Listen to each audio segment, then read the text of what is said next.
NBC 26's Marisa DeCandido and photojournalist Adam Hansen traveled to Washington, D.C. on a recent flight and shared the stories of the veterans on board.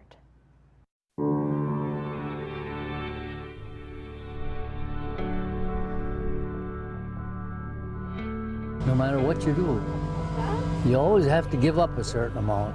For our nation's veterans, sacrifice has a different meaning. Every one of us is different, but you gotta give up something for your country. So what can you give to someone who has given everything to protect your freedom? How about a once-in-a-lifetime trip? What's your last name, young man? Thank you very much. Have fun in D.C. Celebrating their service. Good morning, sir. When we land, everybody please stay in your seats. The Old Glory Honor Flight brings veterans from Northeast Wisconsin to Washington, D.C., uniting them with family and fellow vets. A true hero's welcome. Visiting war memorials across our nation's capital. Unbelievable. I can't believe it. For some, Wisconsin it's a trip full of laughs. made of solid concrete. For others, It's really something to behold. reflection. It might even bring tears to your eyes. But for all of these World War II, Korean, and Vietnam War vets, that means quite a bit to me. it's full of emotion. Means the world to me that I was able to spend the day with him. Amy Yates traveled from Boston to spend the day with her father Roger and his honor flight guardian Jim. You meet him? I couldn't ask for a better guy to be with today's. Yeah, he's an incredible person. Wonderful man. 1, 2, 3. And it seemed family was celebrated. They are beautiful, I'll tell you, no matter what one you look at, they're beautiful. Almost as much as these veterans' time in the service. It brings back a lot of memories to me. Right, shoulder, on. These rows of fallen comrades. Any war is terrible. Nobody should have to go through anything like that. A reminder of just how much they gave up. You had no choice where you go. They tell you you're this and you're that, and you do your best. But not all the tears on this trip are born from sadness or painful memories. As vets receive letters from family Dick English. No, it's really heartwarming. and strangers, and return to a welcome fitting of these heroes. It's the kind of thing that, of course, we never received when we exited the military, and to have it now, 60 years later, it's quite touching. Leaving veterans with a lasting impression. It really makes you feel proud to be a veteran. A small way of saying thank you for protecting our freedom. With photojournalist Adam Hansen, I'm Marisa DeCandido, NBC 26. Tragedy in Dallas, bringing people from all walks of life together, mourning the loss of these 5 fallen officers. NBC 26's Marisa DeCandido is in Dallas, speaking with eyewitnesses caught in the middle of that police ambush. She continues our live team coverage. Here at the Dallas Police Department headquarters, people paying their respects to the 5 lives lost, leaving flowers, cards, shedding tears over this tragedy. 5 roses. It's scary. And 5 candles. We didn't deserve this. Representing 5 lives lost in this tragedy in Dallas. We're hurt, we're sad, we're angry. Downtown police still at the crime scene here on Commerce Street and flags at half staff at City Hall. Regardless of opinions or views, we're there to protect and serve them, just like we were doing yesterday when this tragedy unfolded. People in the community say there's no words to describe what happened. I can't understand what the world is really coming to. I mean, the people is just getting crazy right now. Over at the Dallas Police headquarters, a community mourns. It's a tragedy. It's a sad situation. Malik Knox was at the rally last night with his young daughter. And right now they need support from everybody to let them know that we support them. He wanted to come today to support the city he loves and those who protect it. We didn't believe that it was happening. We thought first it was firecrackers. But then when you see the officers start falling, you knew it was real. As these men and women in uniform continue to serve their community. Cassandra, people gathering here tonight now to help officers and the city heal. Reporting live in Dallas, keeping you connected, Marisa DeCandido, NBC 26.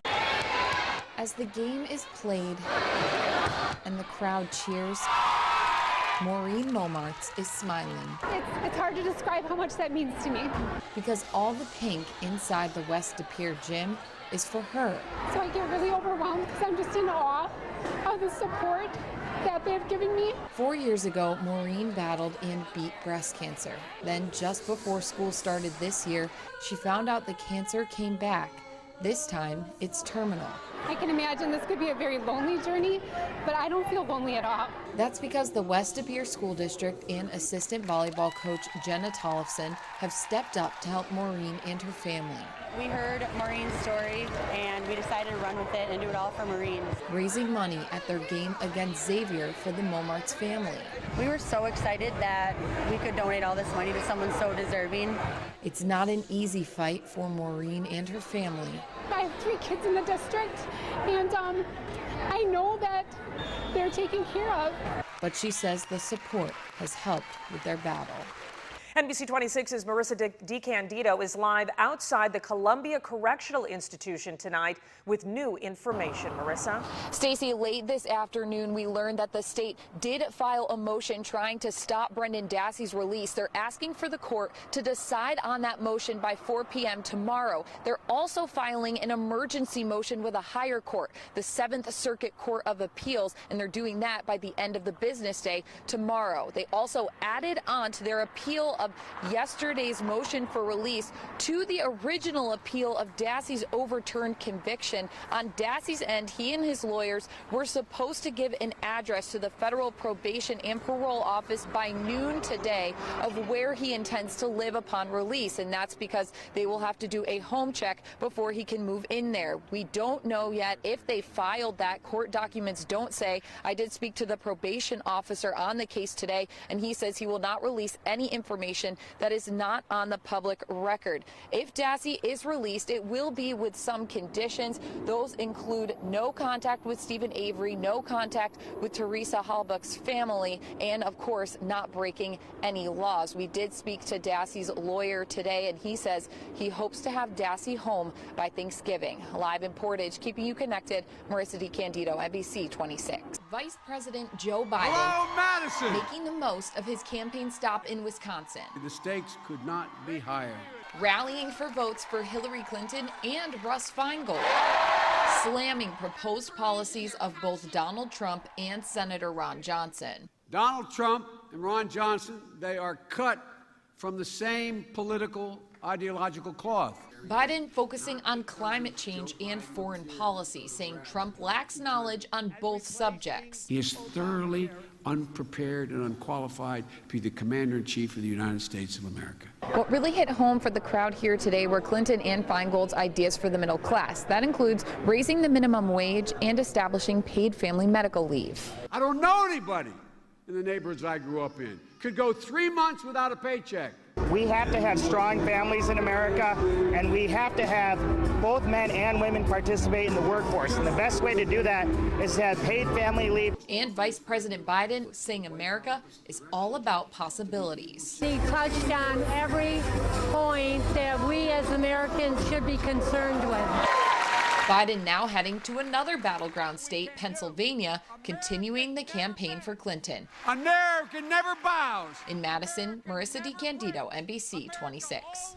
Walking on these college campuses are voters who will help choose our next president. As a first-time voter for a presidential election, it's kind of an unexpected political environment. But because of that environment, I'm kind of tired of the mudslinging. Many first-time voters don't know who they'll choose. I am leaning more one way than the other, but still actually undecided. I don't feel like I know who I'm going to vote for. The millennial vote is a coveted one that Donald Trump and Hillary Clinton can't seem to grab. They don't focus on their own campaigns. They focus on ruining each other's. I'm like extremely disappointed by this because I was really excited.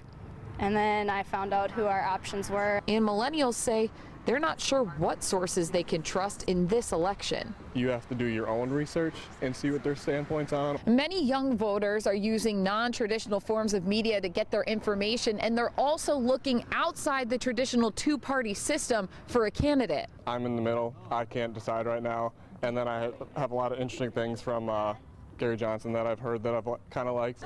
While it's a new political landscape for many first-timers, I think it's very interesting. It's two different candidates than it has ever been. Even those who are decided say they're ready for Election Day. I'm ready for it all to wrap up, but I feel like a change might be good. In De Pere, Marisa DeCandido, NBC 26.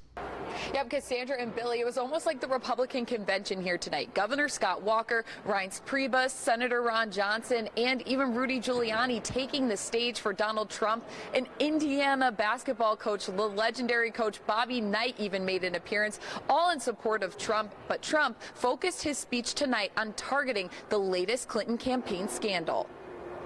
Outside the Zorn Arena at UW-Eau Claire, Trump supporters going back and forth with protesters. On the other side, there's so many people who just are spouting hate and fear. But inside, it was all about rallying for Trump, with Senator Ron Johnson making his first campaign appearance with the Republican nominee. You know who's not going to protect your liberty? Senator Feingold and Hillary Clinton. Trump hitting on the issues early. Repealing and replacing Obamacare, a total disaster. Giving more details on his plans for immigration reform. Trump administration will cancel all federal funding to sanctuary cities. But the focus was on ending government corruption. We are going to Washington, D.C., and we are going to drain the swamp. A point that resonates with voters. I've never voted straight Republican in my life. I'm going to next week. Especially in light of the latest Hillary Clinton email scandal, bringing momentum back to Trump's campaign. Police tell me there were 3,000 people inside the arena here on UW-Eau Claire's campus and another 2,000 that couldn't get in. Live in Eau Claire, keeping you connected, Marisa DeCandido, NBC 26.